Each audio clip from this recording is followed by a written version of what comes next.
Patrick teaches at Texas A&M University, San Antonio. He said he's known around campus for his Chrysler. I can't say that surprises me. What does surprise me is the condition of this 62 Chrysler 300. The interior looks brand new.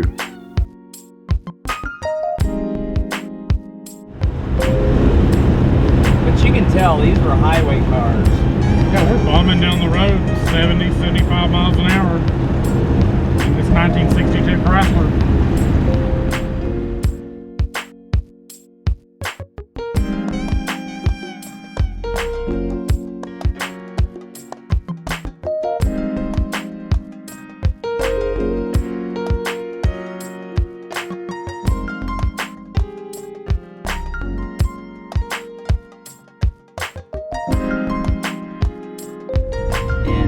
They're always having accidents, always doing construction. It's like,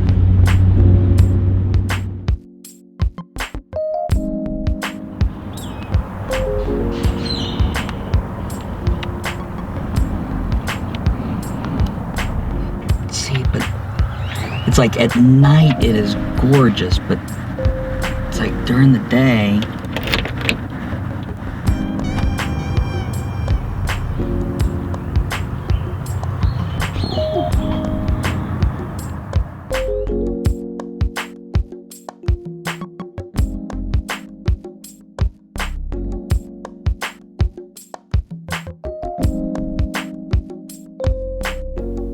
I'll let Patrick tell us about the car. We're going to take a long test drive and go over it, so everybody enjoy.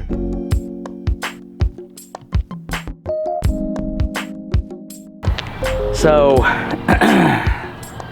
back in the 80s, I guess late 80s, maybe early 90s, I was in a salvage yard looking for something for the Wildcat. I can't even remember what it was. And I saw a 62 Newport. So this one is very much like the Wildcat. They had the New Yorker as the top end luxury. They had the Newport as the entry level. And they had the 300s as the performance. And up until 62, all 300s were letter cars. But in 62, they started making non-letter 300s because the others were very low production, extremely expensive. And making non-letter cars, they also for the first time made 4 doors. And so, and you can see this one also, they did it in a hardtop design, so it's pillarless. And so it was a way for the more common person, but still a business person, to get a somewhat luxury car with performance. For about 17 years, I was always looking for a 62 Chrysler. Found this online one day and said it had been in storage, for about 30 some odd years. Last time it was tagged was 85, I believe. Original owners, he had passed away shortly after they had purchased the car. They stored it. This fancy 18-wheeler, all enclosed and everything. Out comes this car. Spent about a year just flushing fluids, replacing everything rubber on the car that, because it would drive, but it was not roadworthy by any means. And now it drives like a dream. I forget the exact mileage. I want to say 54,000 original. 58 now. So 58,000 original miles. I've owned it for about 10-12 years. When I bought it, when it got to me, the seats were still covered in the factory plastic, which had all turned yellow and cracked, was hard. It's been a whole weekend sitting there chipping it off in little, like, 1/4-inch sections. But underneath, the seats are nearly brand new. It's like there's still stitching standing up on the seats from the factory. I love the silver thread in the old upholstery like that. Mm-hmm.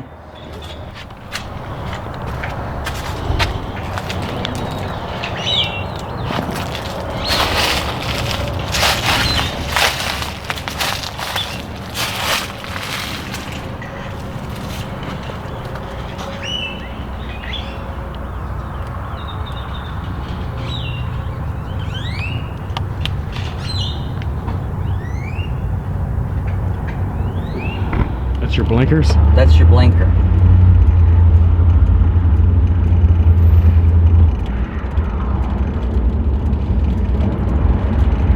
And the dash, you're not going to be able to see it in the daytime, but the dash doesn't use light bulbs. It actually, this luminescent material, they charge up with 200 volts of AC. So that was one of the things when I got that first Newport. It's like I started working on it and I was under the dash, got shocked, and called McGee, the engineer that I bought the Wildcat from. Yeah. And he goes, "Oh no," he goes, "You've got a electronic vibrator in there." He said, they're bumping up the voltage and turning it into AC for that dash." And I said, "That's dangerous." He goes, "Well, look at your manual. It tells you to unplug the battery." I'm like, okay. Yeah, you should have known that.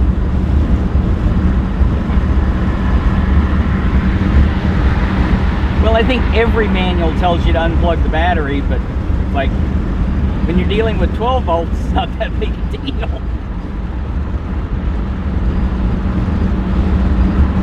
And she's rolling down the highway. Oh yeah, no, she drives like a new car.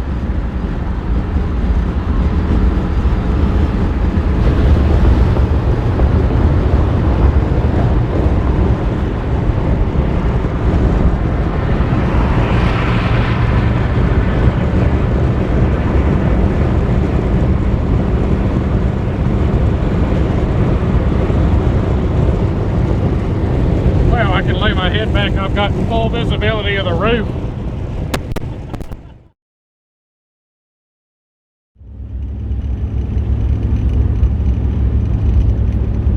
You got a... Is that too much wind for you back there? Oh no, I'm comfortable. Okay.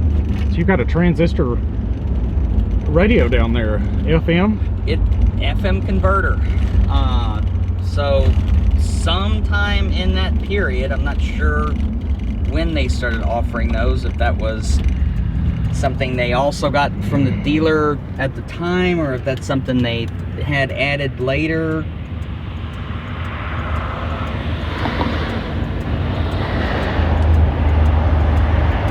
You know, because FM was just starting to come out, and I had never seen one like that. I'm not even sure that I don't think they even offered an FM radio in '62.